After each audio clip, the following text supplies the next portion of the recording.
Globaleye, for those who know us, have known us as a financial planning company, have been so for the last 15 plus years. We're great in the fact that we provide holistic financial planning solutions in an unbiased way because we're not owned by a bank, life insurance group or a fund management organisation at all. Those who know us, we are a financial planning group. We've got offices all over the world and we've won major accolades, etc. for what we do. And we're still continuing to develop and grow into where Globaleye thinks it's going to be in the future. Mostly in light of what clients are demanding, but also there's an element of regulatory push to that direction too.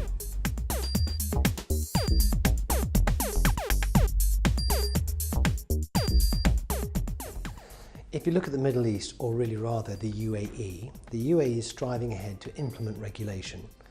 The regulation, we hope, is being adapted or moulded on what we see in other markets like the UK with the FCA, SEC out of the States, ASIC out of Australia, MES in Singapore.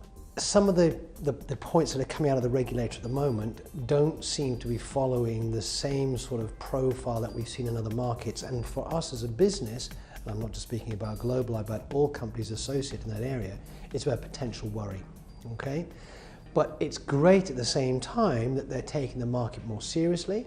I think what is happening is that the UAE is being recognised and wants to be recognised no longer as an emerging economy but a more developed economy.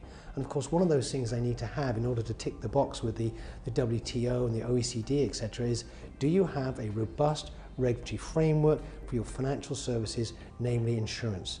If you don't have that, we can't allow you to progress to the next phase.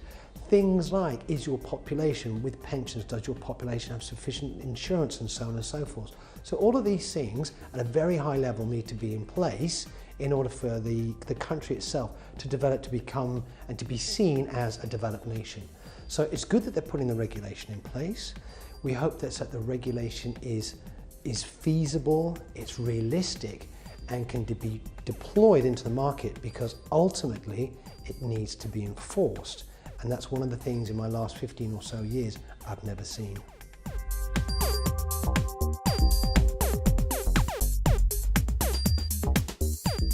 Look, I've always taken the view that the unintended consequence for any kind of regulatory regime is that ultimately people will not get advice.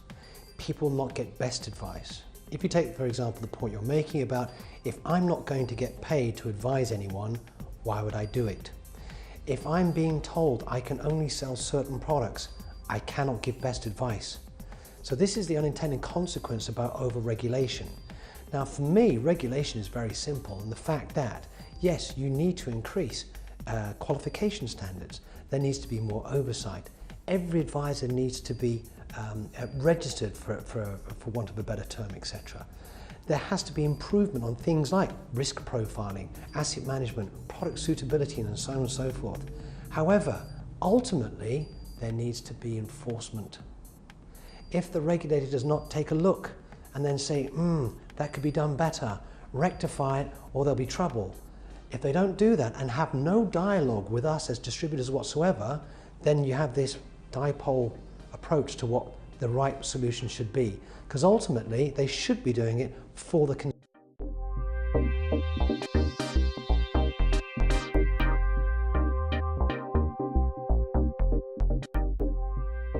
Look, the proposed changes which are on the cards at the moment could result in distribution costs being halved, so you're going to lose 50% of your revenue. Couple that also to this market is now having GST introduced. That's another 5% that's going out the window. So this is not only I feel like a conundrum for distributors to think about. Product providers will be looking at this market and think, there's no money to be made here. This is relatively a small market, with a population just over 5 million. In the big scheme of things, that's not very much. So certain providers might say, There is no platform here for us to make money, because that's ultimately what businesses are here to do. And you might see not only distributors going, but also product providers going. You might see actually an increase of the grey market. There's a number of financial companies here, both provider and distributor, who are not licensed whatsoever. And they seem to operate with impunity in this marketplace, and they are not bound by these certain rules. So what it might do is actually increase the grey population here, as opposed to try to get rid of it, which again you'd like to think is what the regulation is supposed to do. I don't know what the answer is, but if you look at the UK model, you had over 30,000 advisors at one stage. It's probably dropped to about 7,000.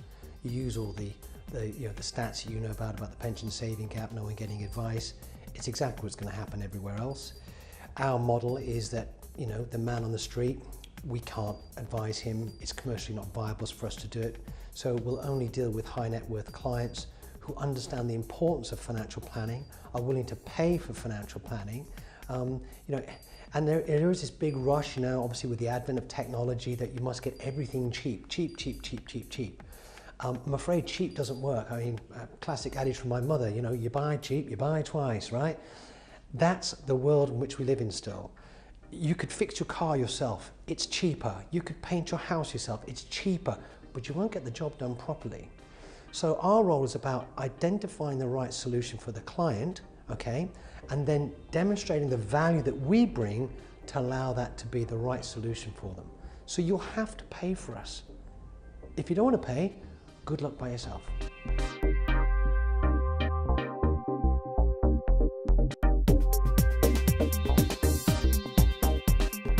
See, fees for me, this is where I should be now standing on my soapbox, because in the world in which I operate, my fees are blatant. You can see them.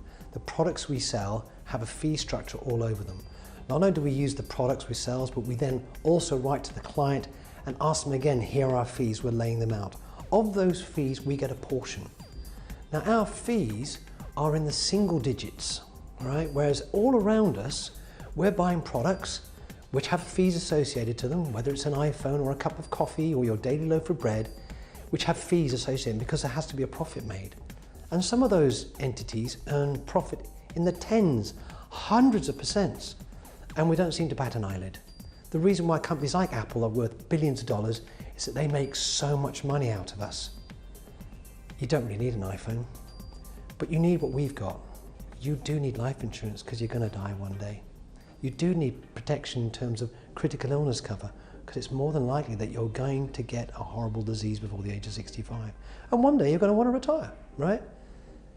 It costs money to get those solutions, but they're things that you need.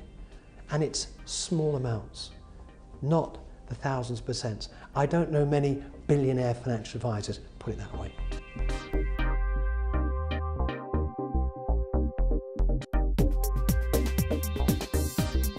For me, I came to the Middle East when I first got into this industry. Initially, I started in Bahrain, but I didn't last long there because Bahrain, if you know your geography, is actually quite a small little island in the Gulf, and there's not a lot of diversity there. And I'm talking now about 20 years ago. Someone said to me, well, if you want to be in the Middle East and where it's all going on and great for families, you want to be in the Emirates. So I then moved down to the Emirates. Bearing in mind I'd met my wife in Asia, so she was used to an expatriate life akin to somewhere like Hong Kong. Obviously 20 years ago, Bahrain was nothing like Hong Kong. So now we've basically put our roots down here for the last 20 years. We've had 2 children being born here as well. I have 4 children altogether. And Dubai is a great place to be. It's, you can have a great standard of life. Those who've got young families, you can get support and help, etc. You can drive ridiculous cars here with massive engines because the petrol's so cheap. Apart from a few months of the year, it gets really hot. The rest of the time of year, it's fantastic. If you like your food, which again I do as well, there's an absolute potpourri of fantastic restaurants here. So, Dubai at the end of the day is really good. It's also tax-free for now, but that's going to be changing in January. And it's a great place for me as a business to be located, because from here back to Europe, back out to Asia, it's a great place to be.